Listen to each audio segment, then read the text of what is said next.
ओम नमः शिवाय। हर हर महादेव। आज हम सुनेंगे श्रावण मास महात्म्य 19वां अध्याय। ईश्वर बोले, हे महामुने, अब मैं श्रावण मास में दोनों पक्षों की एकादशी तिथि को जो किया जाता है उसे कहता हूँ। आप सुनिए। हे वत्स, रहस्यमय अति श्रेष्ठ महापुण्य प्रदान करने वाले तथा महापातकों का नाश करने वाले इस व्रत को मैंने किसी से नहीं कहा है। ये एकादशी का व्रत श्रावण मास से मनुष्यों को वांछित फल प्रदान करने वाला, पापों का नाश करने वाला, सभी व्रतों में श्रेष्ठ और शुभ, इसे मैं आपसे कहूँगा। एकाग्रचित होकर सुनिए। 10वीं तिथि में प्रातःकाल स्नान करके शुद्ध होकर संध्या आदि कर ले और वेद वेता, पुराणज्ञ, जितेंद्रिय, विप्रों से आज्ञा लेकर 16 उपचारों से देवादि देव का विधिवत पूजन करें और प्रार्थना करें, हे पुंडरीकाक्ष, मैं एकादशी को निराहार रहकर दूसरे दिन भोजन करूंगा। हे अच्युत, आप मेरे शरणदाता बनिए। हे वत्स, गुरु, देवता तथा अग्नि सन्निधि में नियम धारण करें। उस दिन काम क्रोध से रहित होकर भूमि पर शयन करें। उसके बाद प्रातःकाल भगवान केशव में मन लगाएं। भूख लगने पर तथा ठोकर खाकर गिरने पर श्रीधर इस शब्द का उच्चारण करें। हे वत्स, ये व्रत मोक्ष प्रदान करने वाला है। 3 दिनों तक पाखंडी आदि लोगों के साथ बातचीत कर उन्हें देखना तथा उनकी बातें सुनना, इन सब का त्याग कर देना चाहिए। तदंतर क्रोध से रहित होकर पंचगव्य लेकर मध्याह्न के समय नदी आदि के निर्मल जल में स्नान करना चाहिए। सूर्य को नमस्कार करना चाहिए। श्रीधर के शरण में जाना चाहिए। वर्णाचार की विधि से सभी कृत्य संपन्न करके घर वापस आना चाहिए। वहाँ पुष्प, धूप, अनेक प्रकार के नैवेद्यों श्रद्धा पूर्वक श्रीधर की पूजा करनी चाहिए। उसके बाद श्वेत चंदन से लिप्त 2 वस्त्रों से आच्छादित कलश को स्थापित करके और शंख चक्र गदा युक्त देवादिदेव श्रीधर की प्रतिमा स्थापित कर पूजन करके कथा का श्रवण और रात्रि जागरण भी करना चाहिए। इसके बाद विमल प्रभात होने पर द्वादशी के दिन विधिवत पूजन कृत्य होकर बुद्धिमान को चाहिए कि श्रीधर नाम का जप करे। इसके बाद उन शंख चक्र तथा गदा धारण करने वाले देव देवे श्रीधर की पुनः पूजा करें और स्वर्ण दक्षिणा सहित कलश ब्राह्मण को प्रदान करें। उस समय ब्राह्मण को विशेष करके नवनीत अवश्य प्रदान करें।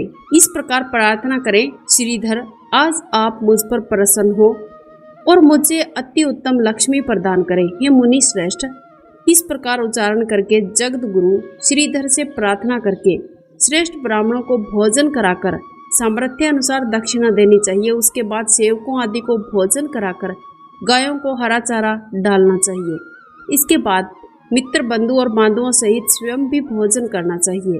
हे सनत कुमार, मैंने आपको ये श्रावण मास के शुक्ल पक्ष की एकादशी व्रत की विधि बताई है। इस प्रकार कृष्ण पक्ष की एकादशी भी करनी चाहिए।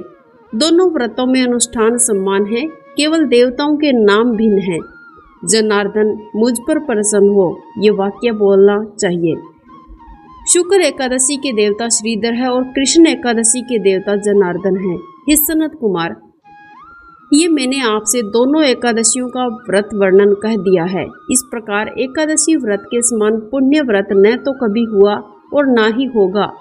आपको ये व्रत गुप्त रखना चाहिए। दुष्ट हृदय वालों को नहीं प्रदान करना चाहिए।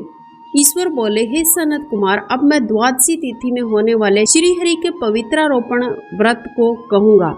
पिछले अध्याय में देवी की कही गई पवित्रारोपण विधि के समान भी इसका पवित्रारोपण करना चाहिए। इसमें जो विशेष बात है उसे मैं बताऊंगा, सावधान चित्त होकर सुनिए। हे मुने, इस व्रत के लिए जो अधिकारी बताया है उसे आप सुने। ब्राह्मण, क्षत्रिय, वैश्य, शूद्र तथा स्त्री, इन सभी को अपने धर्म में स्थित होकर भक्ति पूर्वक पवित्रारोपण करना चाहिए। इस प्रकार सभी विष्णु जी की मंत्रों के साथ पूजा करें। महादेव जी की पूजा भी करें। सतयुग में मणिमय, त्रेता में सुवर्णमय, द्वापर में रेशम और कलयुग में कपास का सूत्र पवित्रक के लिए बताया गया है। सन्यासियों को शुभ मानस पवित्रारोपण करना चाहिए। बनाए गए पवित्रक को सर्वप्रथम बांस की सुंदर टोकरी में रखकर शुद्ध वस्त्र से ढककर भगवान के सम्मुख रखें। इस प्रकार कहे, हे प्रभु, क्रियालोक के विधान के लिए जो आपने आच्छादन किया है, हे देव, आपकी प्रसन्नता के लिए मैं इसे करता हूँ। हे देव, मेरे इस कार्य में विघ्न न उत्पन्न हो। हे नाथ, मुझ पर दया कीजिए। सब प्रकार से सर्वदा आप ही मेरे परम गति हैं। हे जगतपते, मैं इस पवित्रक से आपको प्रसन्न करता हूँ। ये काम, क्रोध आदि मेरे व्रत का नाश करने वाले ना हो। हे देवेश, आप आज से लेकर वर्ष पर्यंत अपने भक्त की रक्षा कीजिएगा। आपको मेरा नमस्कार है। इस प्रकार कलश के देवता की प्रार्थना करके बांस के शुभ पात्र में स्थित पवित्रक की आदर पूर्वक प्रार्थना करनी चाहिए। हे पवित्रक, वर्ष भर की गई पूजा की पवित्रता के लिए विष्णु लोक से आप इस समय यहाँ पधारे हैं। आपको मेरा नमस्कार है। हे देव, विष्णु के तेज से उत्पन्न मनोहर, सभी पापों का नाश करने वाले तथा सभी कामनाओं को पूर्ण करने वाले इस पवित्रक को आपके अंग में धारण कराता हूँ।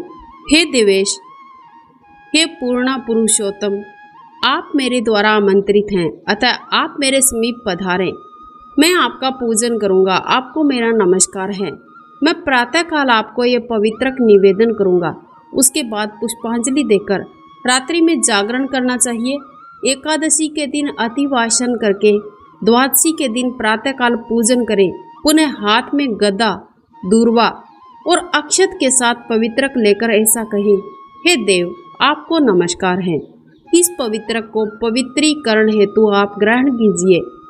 मैंने जो भी दुष्कृत किया है उसके लिए आप मुझे आज पवित्र कीजिए। हे देव, हे सुरेश्वर, आपके अनुग्रह से मैं शुद्ध हो जाऊं। इस प्रकार मूल मंत्र में संपुटित इन मंत्रों के द्वारा पवित्रक अर्पण करें। उसके बाद महानिवेद्य अर्पित करके नीराजन कर प्रार्थना करें।